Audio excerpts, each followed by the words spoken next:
2024 ഈ സ്കൂൾ പ്രവേശനോത്സവം ക്യൂബ് നിങ്ങളുടെ മനസ്സിനൊപ്പം.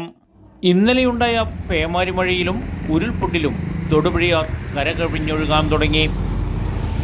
ഇന്ന് ഉച്ചയോടെ ശാന്തമായി വെള്ളം ഇറങ്ങിത്തുടങ്ങി.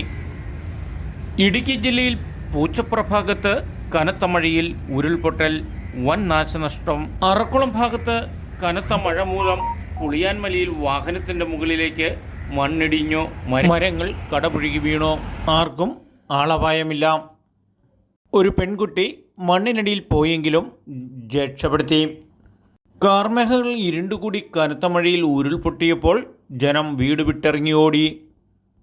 സ്ഥിതിഗതികൾ വിലയിരുത്തി കളക്ടർ ഷീബ ജോർജ് അടിയന്തര യോഗം വിളിക്കുകയും അതായത് തദ്ദേശ വകുപ്പിൻ്റെ നേതൃത്വത്തിൽ ഊർജിത രക്ഷാപ്രവർത്തന നടപടികൾ സ്വീകരിച്ചു. കളക്ടറേറ്റ് ഓഫീസിൽ നിന്നുള്ള സംയോജിതമായ ഇടപെടൽ മൂലം വൻ അപകടങ്ങൾ ഒഴിവായി. ഫയർഫോഴ്സ്, പോലീസ് ഉദ്യോഗസ്ഥർ, നാട്ടുകാരുടെ നേതൃത്വത്തിൽ ഊർജിതമായ രക്ഷാപ്രവർത്തനങ്ങൾ നടന്നു.